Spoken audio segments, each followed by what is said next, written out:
अब हम पढ़ने जा रहे हैं बर्थ कंट्रोल मेथड्स। जो बर्थ कंट्रोल है ना, ये टॉपिक हमारी आज की जो सबसे बड़ी प्रॉब्लम है पॉपुलेशन, उसको देखते हुए बहुत इंपॉर्टेंट है। एग्ज़ाम में भी पूछा जाता है बर्थ कंट्रोल से। अब देखो, बर्थ कंट्रोल के लिए तो बस सिंपल ही चीज़ है, ये बहुत फेमस चीज़ है, small family is happy family. ठीक है, तुम लोगों ने स्लोगन सुना भी होगा, लिखा हुआ भी देखा होगा, हम दो हमारे दो। नहीं, तो ये सारे के सारे ना गवर्नमेंट के द्वारा दिए गए स्लोगन्स हैं, जिससे कि प्रमोट कर सकें, कहते हैं शॉर्ट फैमिली के लिए। तो small family is a happy family. इसके रीजंस तुम लोगों ने एसएसटी वगैरह में पढ़े होंगे, वैसे कॉमन सेंस की बात है, तुम्हें ही पता। ठीक है, अगर छोटी फैमिली होगी तो उसमें क्या होगा, ज़्यादा कहते हैं देखभाल हो सकती है बच्चे की, या फिर बच्चे पे ज़्यादा ध्यान दिया जा सकता, खर्च किया जा सकता ज़्यादा। अगर बड़ी फैमिली होगी तो उसमें खाने के लिए पूरा नहीं पड़ पाएगा, तो एजुकेशन का या और चीज़ों का क्या ध्यान रखा जा सकता है ना।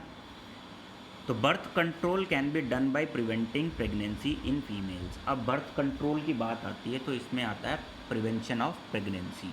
अगर लेडी प्रेग्नेंट नहीं होती है तो बच्चा पैदा नहीं होगा।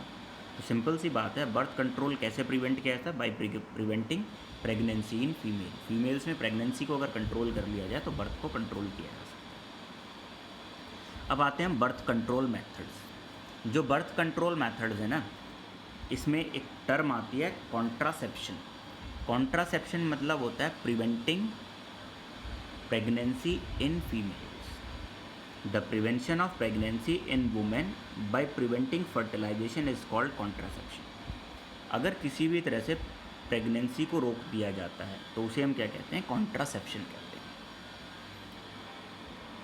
और कोई ऐसा डिवाइस जो इस कॉन्ट्रासेप्शन में यूज़ होता है, या फिर कोई ऐसा केमिकल जो कॉन्ट्रासेप्शन में यूज़ होता है, उसे कहते हैं कॉन्ट्रासेप्टिव। कॉन्ट्रासेप्टिव, एनी डिवाइस और chemical which prevent pregnancy in women is called contraceptive. तो यहाँ पे हमने क्या देखा? कॉन्ट्रासेप्शन पढ़ा, prevention of pregnancy in women. Contraceptive वो डिवाइस या वो केमिकल जो हेल्प करेंगे किसमें? प्रिवेंटिंग प्रेगनेंसी इन वुमेन, तो उसे हम क्या कहेंगे? कॉन्ट्रासेप्टिव कहेंगे। अब हमारे पास जो बर्थ कंट्रोल मेथड्स हैं उन्हें 4 कैटेगरी में डिवाइड किया हुआ है। जितने भी बर्थ कंट्रोल मेथड हैं वो 4 कैटेगरी में आते हैं। पहला बैरियर मेथड है, दूसरा केमिकल मेथड है, तीसरा सर्जिकल मेथड है, एंड फोर्थ है IUCD, इंट्रा यूटेरिन कॉन्ट्रासेप्टिव डिवाइस। इसे जनरली कॉपर टी भी कहते हैं,